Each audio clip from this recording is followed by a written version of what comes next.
देखिए, centre of मास क्या होता है?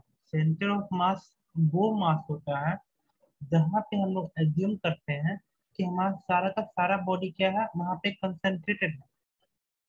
ओके, तो अगर आपको समझना है, देखिए, आपको मेरा मेरा चेहरा दिख रहा होगा। देखिए, अगर ये हमारा पेन है, अगर हम पेन को यहाँ पे पकड़ते हैं तो पेन हमारा गिर जाएगा।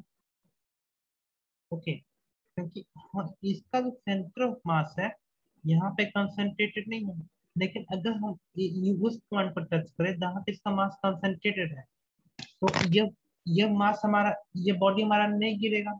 देखो, कहीं ना कहीं तो ऐसा होगा ना। देखो, तो इसको मैंने अपने एक उंगली पे रखा, तो पहले रखा था तो गिर रहा था, लेकिन अब रख रहे हैं तो ये नहीं गिर रहा है। क्यों नहीं गिर रहा है? क्योंकि हम इसका सेंटर ऑफ मास को पकड़े हैं, और जब सेंटर ऑफ मास को टच करता है तो उसका बॉडी वहां पे बैलेंस हो जाता है। ओके, तो ये सेंटर ऑफ मास का यूज है। तो सेंटर ऑफ मास वो मास है जहाँ पे हम लोग अज्यूम करते हैं कि हमारा सारा का सारा बॉडी क्या है, वहां पे कंसंट्रेटेड है, बॉडी का सारा मास वहां पे कंसंट्रेटेड है। ओके, तो अगर हम इसको मानते हैं पॉइंट बॉडी की तरफ, तो जैसे आपका सेंटर ऑफ मास मूव करेगा वैसे ही आपका पूरा का पूरा बॉडी मूव करेगा। अब इसमें एक चीज और देखिए, यह छोटा है और ये बड़ा है। ओके, तो देखो, इधर मास ज्यादा है तो सेंटर ऑफ मास किधर है? इधर, इधर मास ज्यादा है उसके तरफ होगा सेंटर ऑफ मास। देखो, इधर तो दूरी कम है और इधर दूरी ज्यादा है, क्योंकि यहाँ पे देखो, यहाँ पे एक ये पोर्शन आ गया, एक ये पोर्शन आ गया, यहाँ मोटा भी है। तो इधर का मास जो है पीछे वाला का मास ज्यादा है, तो सेंटर ऑफ मास जो होता है वो नजदीक में है पीछे से। और इस इधर जो होता है मास का डिस्ट्रीब्यूशन जो है वो कम है। तो इसका जो बॉडी जो है, बॉडी का जो सेंटर ऑफ मास है वो इस साइड से जो है थोड़ा सा दूर है। ओके, तो सेंटर ऑफ मास क्या करता है? तो distance of the center of मास होता है मास इनवर्सली प्रोपोर्शनल होता है। तो हम 2 से 3 बार सीख गए, इसमें कोई दिक्कत? तो सेंटर मास स्क्वायर सीख गए, इस बार लिखते हैं।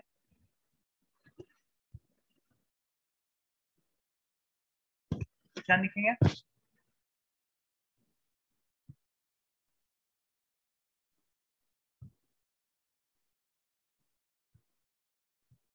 Centre of mass of a body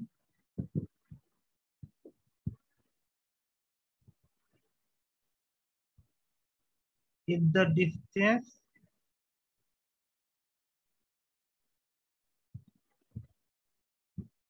at which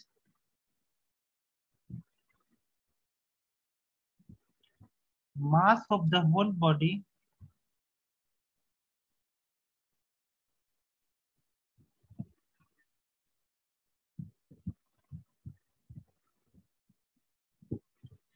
is assumed to be concentrated।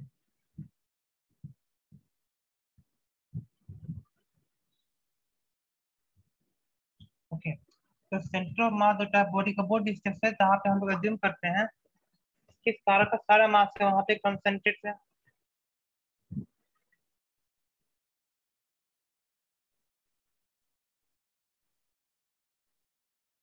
Okay, जहाँ पे हम लोग एज्यूम करते हैं कि सारा का सारा मास जो है हमारा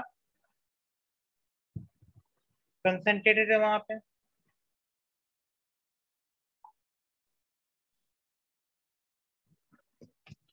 अब हम बात करते हैं कि इसका फॉर्मूला क्या होता है। देखो, ये हुआ हमारा बाई एक्सिस और ये हुआ हमारा एक्स एक्सिस। ओके, दो चीजें, एक बाई एक्सिस है और एक एक्स एक्सिस है। यहाँ इसको मानते हैं मास m1 और इसको हम मानते हैं मास m2। दो मास है। और ये क्या है? Position vector of 1 2 with respect to origin। अब ये हुआ पोजीशन फैक्टर ऑफ 1। ओके, तो इसको बोलते हैं position factor of 1 with respect to O, और इसको बोलते हैं position factor of 2 with respect to O।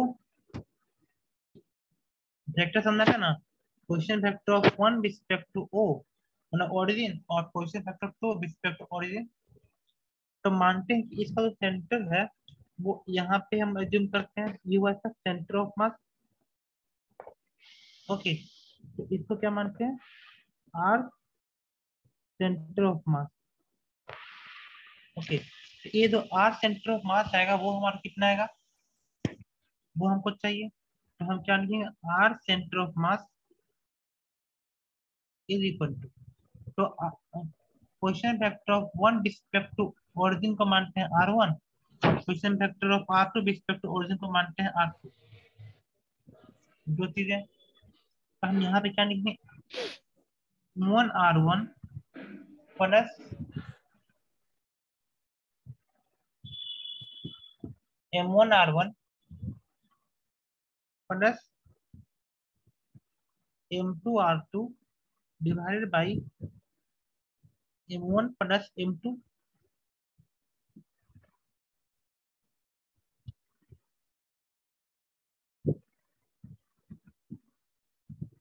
Okay,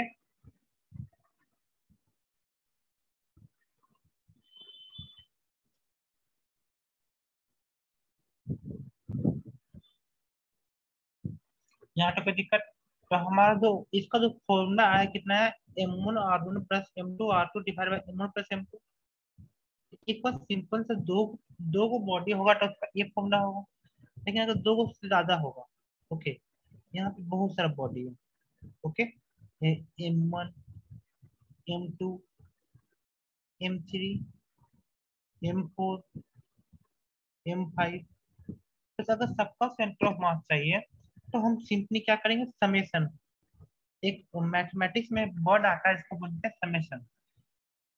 तो हम यहाँ पे आर सेंटर ऑफ मास हमारा कितना आ जाएगा, summation of M R divide by summation of M. तो यहाँ पे हमने क्या किया, मास और पोजीशन फैक्टर का जो प्रोडक्ट है उसको सम किया divide by summation of mass. ये हो गया हमारा R center of mass. Okay, और समेशन हम समझते हैं, तो M1R1 plus M2R2 plus M3R3 plus M4R4 divide by M1 plus M2 plus M3 plus M4। Okay, तो करते जाएंगे जितना मास होगा।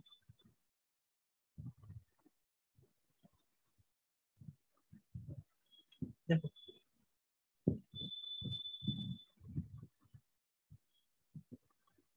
इधर हुआ एक्स एक्सिस और इधर हुआ वाई एक्सिस। ठीक है, तो इधर मानते हैं मास M1 है और इधर मानते हैं मास M2। ठीक है,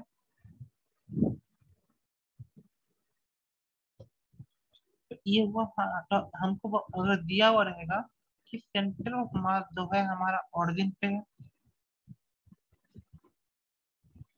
सेंटर ऑफ मास हमारा कहाँ पे है, ऑरिजिन पे है,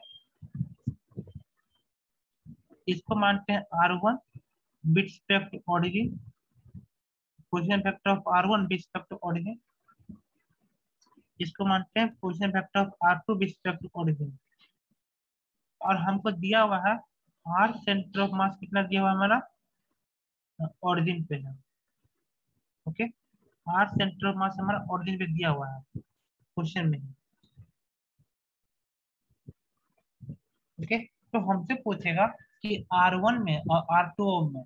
ओके, तो यहाँ पे हमको R1 और R2 में क्या रिश्ता है, अगर ऐसा होगा तो हम क्या लिखेंगे, R center of mass is equal to M1R1 plus M2R2 divide by M1 plus M2, और हमको इसका मान दिया हुआ है 0 पहले से।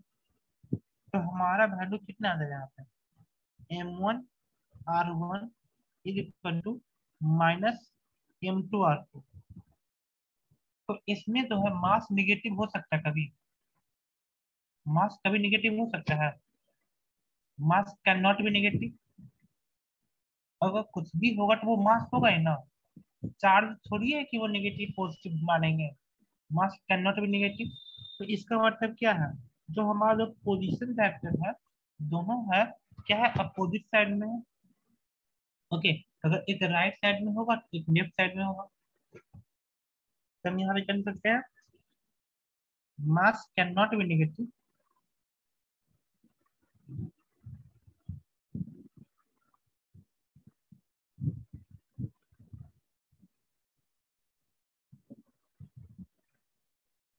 तो पोजीशन वेक्टर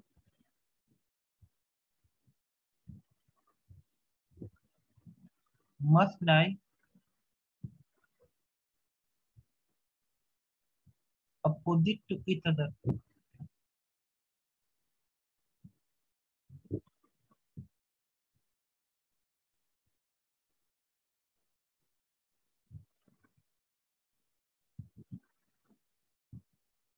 ओके, अभी हमने जितना ही बात किया वो किसकी बात किया, पोजीशन वेक्टर का बात किया। ओके, और एक चीज और नोट करके मैंने एक चीज अभी अभी बताया है कि, कि सेंटर ऑफ मास उधर होगा जिधर मास ज्यादा होगा। ओके, जिधर मास ज्यादा होगा उधर सेंटर ऑफ मास नजदीक में लाई करेगा। यहाँ पे क्या लिखेंगे, centre of mass lie near heavier body.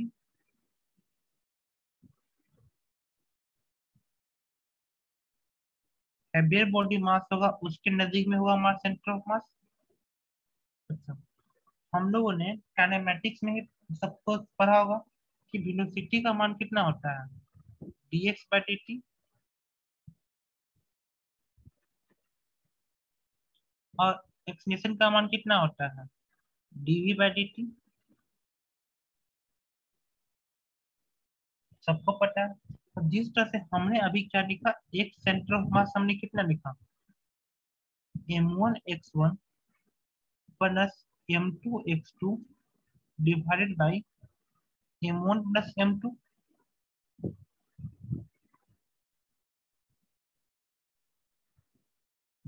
उस तरह से हम भी सेंटर ऑफ मास नहीं लिख सकते हैं,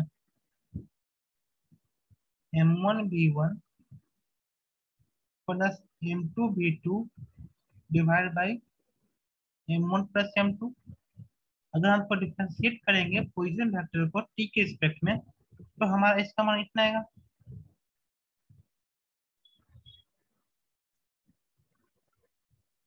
उसी प्रकार से एक्सप्रेशन ऑफ सेंटर ऑफ मास जो होगा वो हमारा कितना आएगा,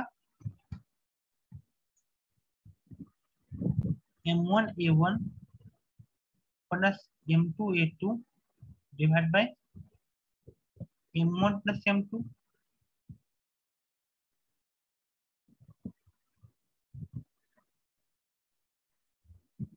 यहाँ तक किसी को दिक्कत?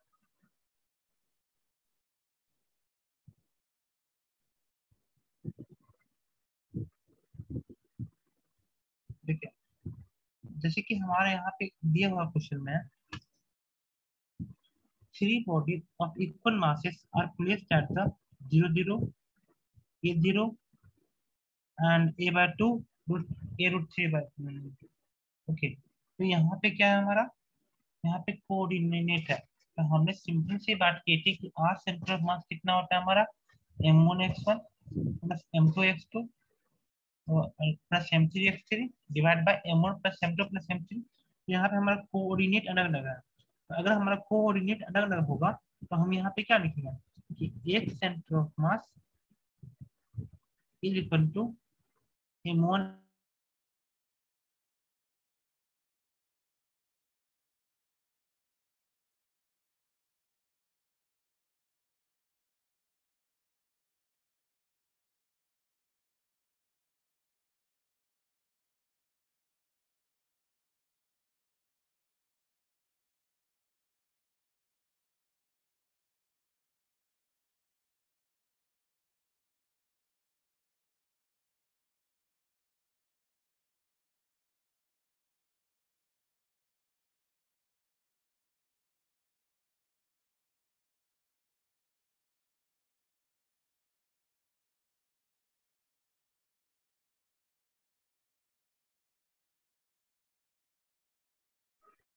एक मिनट।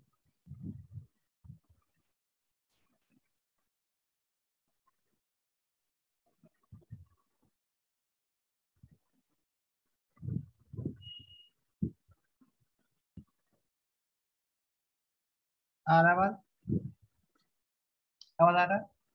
बाई सेंटर मास हमारा कितना होगा, m1/1 plus m2/2 plus m3/3 divide by m1 plus m2 plus m3। और उसी तरह से हमारा जेड सेंटर ऑफ मास भी उतना ही आएगा, m1z1 plus m2z2 plus m3z3 divide by m1 plus m2 plus m3। तो तीनों एक्सिस का अलग अलग निकालेंगे। ओके, तो अगर हमारा कोई अलग अलग दिया हो तो हम अलग अलग निकालेंगे। तो हमारा यहाँ पे क्या दिया हुआ, सिर्फ 122 दिया हुआ। तो सिर्फ 122 दिया हुआ है, तो सिर्फ 122 के बारे में सोचेंगे, डेट के बारे में नहीं सोचना है। तो यहाँ पे हमारा एक सेंटर ऑफ मास कितना आएगा, m1। ओके, सबका मास से बराबर है क्या, आइडेंटिकल बॉडी है सब, ठीक है, तो सोचना ही नहीं है। तो m×0 एक हो गया, b का कितना होगा, m×a plus m×a/2 divide by m+m+m। तो ये हो गया हमारा क्या, एक सेंटर ऑफ मास। उसी प्रकार से अगर हमको बाई सेंटर ऑफ मास चाहिए तो क्या लिखेंगे हम, m×0 plus m×0 plus m√3a/2 divide by m+m+m। Okay, तो हमारा मान कितना आ गया यहाँ पे, 3a/2 m divide by 3m। तो हमारा मान कितना आ गया यहाँ पे, a/2। एक सेंटर मास कितना आ गया हमारा, a/2। और यहाँ पे हमारा मान कितना आएगा, √3m a/2 और डिवाइड बाई 3m। तो हमारा मान यहाँ पे कितना आएगा, a/2√3। एक सेंटर मास है a, और बाई सेंटर मास कितना आ गया, a/2√3।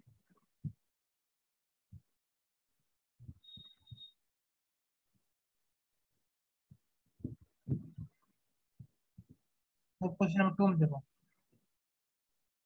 calculate the position of the center of mass of a system consisting of the two particles m1 and m2 separated by distance l in relative to the m1। Okay, m1 के specs में हमको centre of मास चाहिए। हमारे पास ये दिया हुआ है ये फिगर, और हमको चाहिए सेंटर ऑफ मास किसके टर्म में, m1 के टर्म में। तो मानते हैं कि हमारा सेंटर ऑफ मास कहाँ पे है, यहाँ से दूरी है इसकी x। ओके, तो इससे जो दूरी होगी कितनी होगी, n-x।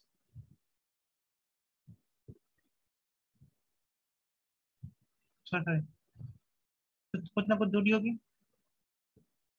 तो हमको क्या चाहिए, एक सेंटर ऑफ मास। तो एक सेंटर ऑफ मास क्या होता है हमारा, m1x1 plus m2x2 divide by m1 plus m2, ये होता है। तो हमारा यहाँ पे f1 का मान कितना है, 0। m1 × 0 और plus m2 × n divide by m1 plus m2। देखो आंसर क्या दिया है, देखो m2n divide by m1 plus m2। तो इसी फॉर्म में दिया कि नहीं दिया। तो सेंटर ऑफ मास मतलब निकालना सीख रहे हैं। अब देखिए यहाँ पे क्या, 3 rod of the same mass are placed as shown in figure. Calculate the coordinate of center of mass of the system. Okay, तो हमारे पास 3 को रॉड है, और तीनों रॉड का जो है हमको दिया हुआ है, इस तरह से हमारा प्लेस है, तो हमको उसका सेंटर ऑफ मास चाहिए। तो पहले हमको क्या करना है, कोई भी इनफॉर्म बॉडी का सेंटर ऑफ मास कहाँ पे होता है, सेंटर पे होता है। कोई भी इनफॉर्म बॉडी का सेंटर ऑफ मास कहाँ पे होगा, सेंटर पे होगा। तो देखो ये तो बॉडी, एक बॉडी है, इसका सेंट्रल मास यहाँ पे होगा, दूसरे बॉडी का सेंट्रल मास यहाँ पे होगा, और तीसरे बॉडी का सेंट्रल मास यहाँ पे होगा। तो सबका क्या करो, कोऑर्डिनेट लिखो। तो जो हमारा जो पहला बॉडी है ओ ए, ओ ए का हमारा कोऑर्डिनेट कितना होगा, a/2। अब बाई एक्सिस में कितना है, 0। जितना है सबका सब एक्स एक्सिस में है। इसका कितना होगा हमारा, एक्स एक्सिस में 0 है, और बाई एक्सिस में कितना है हमारा, a/2।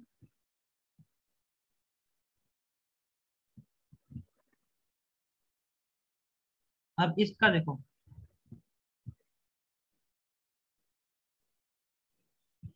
इसका सेंटर ऑफ मास कहाँ पे होगा, ए बी का।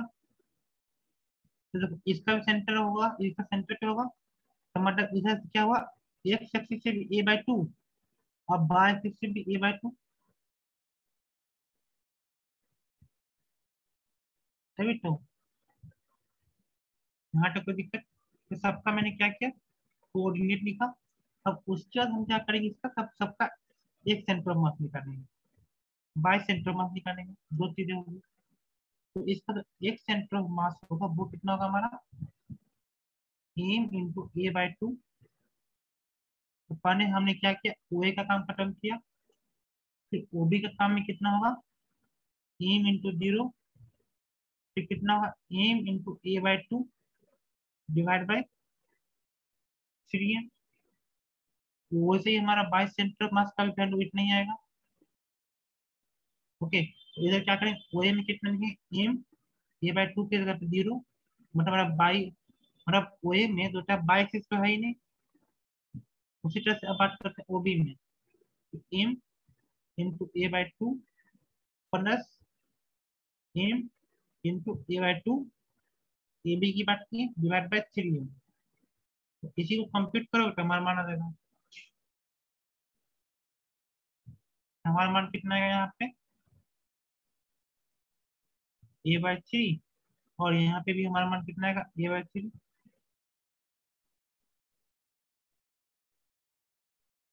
तो क्वेश्चन बनाना आ रहा है कि नहीं आ रहा, यहाँ तो कोई दिक्कत।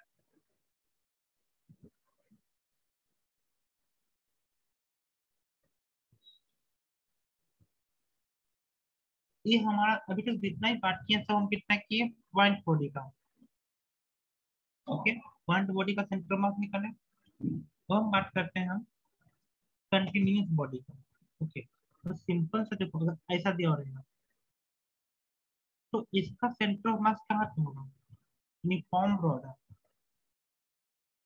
अभी अभी बताते हैं कि यूनिफॉर्म रॉड अगर होगा तो इसका सेंटर ऑफ मास कहाँ पे होगा, सेंटर पे होगा। ठीक है, तो ये जो यहाँ पे हेडिंग लिखो, centre of mass of continuous body, next heading में।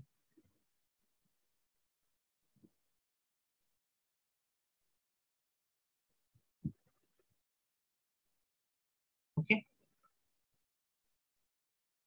अब देखो ये हुआ हमारा कौन सा, सर्किल।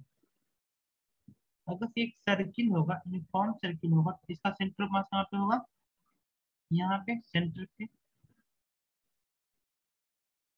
अगर यहाँ पे कोई स्क्वायर होता है तो स्क्वायर का सेंटर ऑफ मास कहाँ पे होगा हमारा, यहाँ पे सेंटर पे। कोई बड़ी बात नहीं है।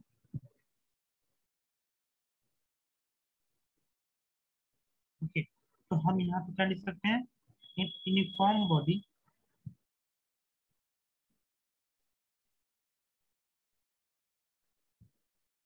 Centre of mass lie at centre. Okay, centre of मास कहाँ होगा, सेंटर पे होगा। लेकिन हमारा ये हुआ बैक हुआ,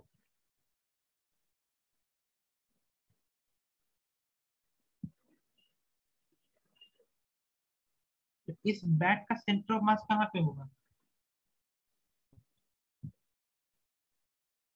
ये एक पॉइंट ए है, ये एक पॉइंट बी है, और ये एक पॉइंट सी है। तो इसका सेंटर ऑफ मास कहाँ पे होगा, ए बी सी में कहाँ पे होगा?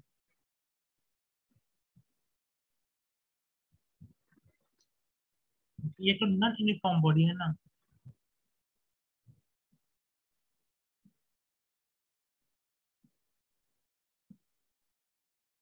इसका सेंटर मास कहाँ पे होगा? At point C.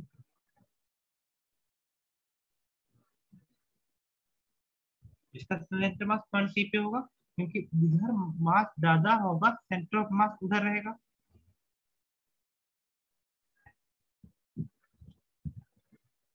ओके। लेकिन हमारा कुछ ऐसा दिया हो रहेगा जिगजैग पैटर्न में। इसका सेंटर ऑफ मास कैसे निकालेंगे? How to find the center of mass? अगर बॉडी हमारा इस टाइप का होगा तो इसका सेंटर ऑफ मास कैसे निकालेंगे? तो यहाँ पे क्या करेंगे, यहाँ पे हमको दिया रहेगा मास पर यूनिट नेट निकालना है, चाहे मास पर यूनिट एरिया निकालना है, या फिर मास पर यूनिट वॉल्यूम निकालना है। तीन चीजें यहाँ पे हो सकती है। ओके। तो मास पर यूनिट नेट निकालना है, मास पर यूनिट एरिया, या फिर मास पर यूनिट वॉल्यूम। अगर हम लोग मास पर यूनिट नेट निकालते हैं तो हम यहाँ पे क्या लिखेंगे, मास per unit net into dx. अगर मास पर यूनिट एरिया निकालते हैं तो क्या निकालेंगे, मास per unit area into DA. और मास पर यूनिट वॉल्यूम निकालेंगे तो mass per unit volume into DV. तो अल्टीमेटली हमारे पास क्या आ जाएगा, डीएम आ जाएगा। ये तो छोटा सा बॉडी का डीएम आ गया। अब क्या करेंगे, इसको इंटीग्रेट करेंगे। तो अगर हमको चाहिए एक सेंटर ऑफ मास, चाहे 8 सेंटर ऑफ मास, तो हमको 8 सेंटर ऑफ मास से क्या करेंगे, डीएम छोटा सा मास, मतलब मास लिए, इंटू एक्स, इसको इंटीग्रेट किया मैंने, डिवाइड बाई डीएम, और इसको इंटीग्रेट किया। तो इसको जहां से जहां तक इंटीग्रेट करना है उसको इंटीग्रेट कर देंगे। तो ये जो आएगा वो हमारा कितना आएगा, 8 सेंटर ऑफ मास। ओके। तो नॉन यूनिफॉर्म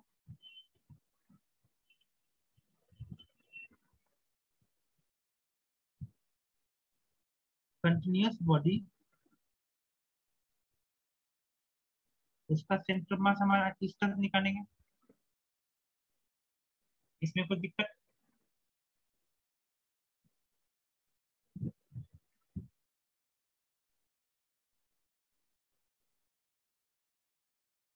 देखो, क्वेश्चन नंबर 4 पढ़ते हैं। 4 में क्या दिया हुआ हमारा, if linear density of length n varies at इतना। तो यहाँ पे हमारे पास क्या दिया हुआ, मास पर यूनिट लेंथ दिया हुआ है। तो हम यहाँ पे क्या निकालेंगे, डीएम निकालेंगे। तो डीएम का मान कितना होगा, mass per unit length into DX. Okay. और एक्स क्या है, X distance from the one edge. तो एक एज से हमारा जो है वो डिस्टेंस है। तो इसका सेंटर ऑफ मास कितना होगा? तो हमको चाहिए इसका एक सेंटर ऑफ मास, कितना होगा, DM into x divide by DM. और इसको इंटीग्रेट कहाँ से कहाँ तक करना है, 0 से लेकर के एन तक। ओके। क्योंकि हमारा मास का डिस्ट्रीब्यूशन कहाँ है, से 0 से लेकर एन तक है। करें क्या, ए प्लस बी एक्स, ये हमारा लेमडा का मान होगा। ओके। डीएम का मान कितना करते हैं, A plus B X into D X. ये आ गया हमारा डीएम का मान, इंटू एक्स 0 से लेके एन तक, divide by A plus B X into D X. इसको भी इंडिकेट करेंगे 0 से लेकर एन तक।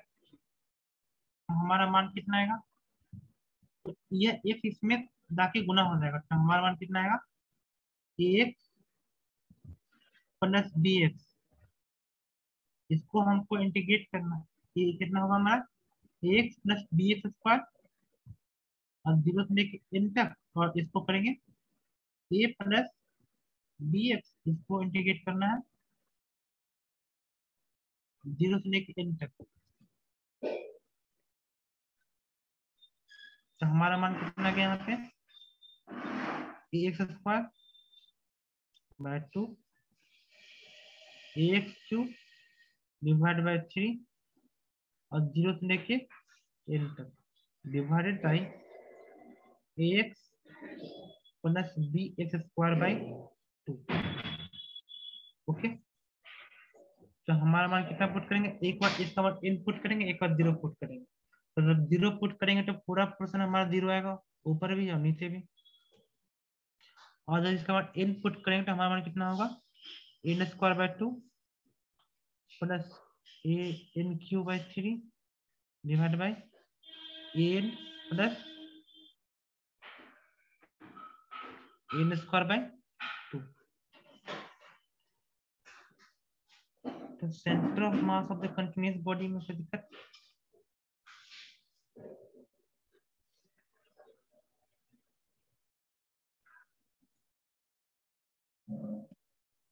इसमें कोई दिक्कत नहीं।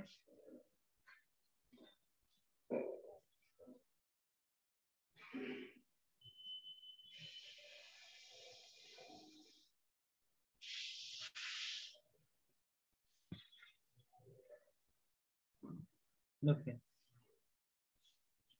अगर कोई दिक्कत नहीं है तो सेंटर कुछ कंटिन्यूअस बॉडी का सेंटर ऑफ मास याद करना है आपको। Centre of mass of continuous body,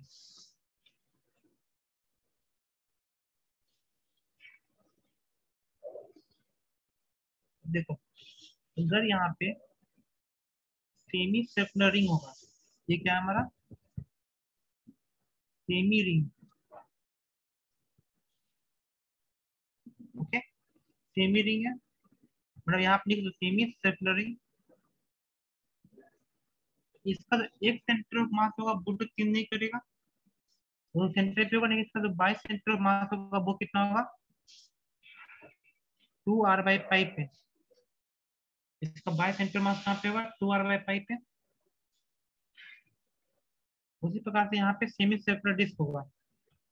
okay, तो एक सेंटर ऑफ मास हमारा ऑरिजिन पे होगा, लेकिन इसका जो बाई सेंटर ऑफ मास होगा वो कहाँ पे होगा हमारा 4r/3π पे। ये हमारा क्या है सेमी सर्कुलर डिस्क।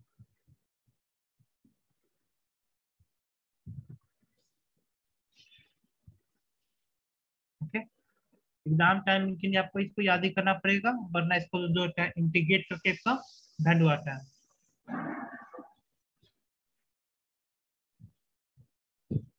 ये आपका स्फेरिकल सेल है, तो हेमी स्फेरिकल सेल। तो इससे आपको एक सेंटर मास नहीं नहीं पूछेगा, क्योंकि वो ऑरिजिन पे होता है, आपका पूछेगा बाय सेंटर ऑफ मास। इसका बाय सेंटर ऑफ मास होता है r/2। Okay, semi solid sphere, semi solid sphere होगा तो इसका सेंटर ऑफ मास कहाँ पे होगा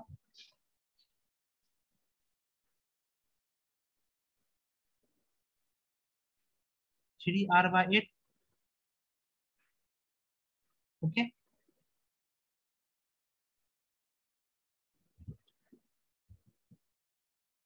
उसी प्रकार से आपके पास कोन होगा। तो कोन तो समझते हैं ना, कोन क्या होता है। तो कोन में भी सेम बात है, इसमें भी एक एक सॉलिड होगा, एक हॉलो होगा। तो जो सॉलिड होगा उसका सेंटर ऑफ मास कहाँ से है, यहाँ से। ओके, तो इसका कितना होगा, सॉलिड का होगा h/4 और जो हॉलो का होगा h/3। ओके, अल्टीमेट फॉर्म याद करना है। अब देखो अगर आपके पास दो होगा तो कितना होगा हमारा 5 हुआ ना, 6। अब देखो हमारा कोई आर्क की फॉर्म है, जैसे कि हमने क्या बताया था आपको, हमने आपको बताया था कि सेमी सर्कुलर रिंग था, सेमी सर्कुलर डिस्क। अब एक कोई आर्क हो, तो ये आर्क दो प्रकार का हो सकता है। ये रिंग होगा या फिर डिस्क होगा। ओके, तो अगर रिंग होगा तो इसका आर सेंटर ऑफ मास का जो फॉर्मूला आता है वो आता है हमारा R sine theta divide by theta. और जो डिस्क होता है उसका आर सेंटर ऑफ मास आता है वो कितना आता है हमारा 2 R sine theta divide by 3 theta. Okay, ये हमारा फॉर्मूला है जो हमको अल्टीमेट फॉर्म याद रखना है। और अगर यही अगर सेमी सर्कुलर होगा तो थीटा का मान 180 डिग्री होगा, तो 180 डिग्री मतलब पाई, तो वैल्यू पुट करिएगा तो आंसर आ जाएगा जो हमारा पिछला आंसर है। जैसे कि यहाँ पे पुट करेंगे जितना भी थीटा का मान जितना भी है हमारा। और ये जो है ये पूरा जो हो रहा है ना वो हो रहा है 2 थीटा। देखो ये पूरा पूरा मानते हैं 2 थीटा, तो वहां पे उसका वैल्यू दिया थीटा। ये बात याद रखना। ये पूरा एंगल कितना है 2 थीटा, तो यहाँ पे हमारा फॉर्मूला कितना है R sine theta divide by theta ring का। और डिस्क का कितना है 2 R sine theta divide by 3 theta. Okay, तो आज के लिए इतना ही। कल बात करेंगे टर्निकेटेड मास का।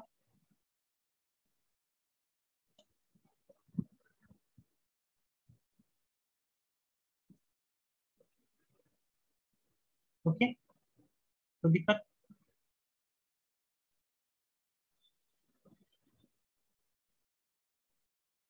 तो 9 बजे से रिएक्शन मैकेनिज्म स्टार्ट करते हैं।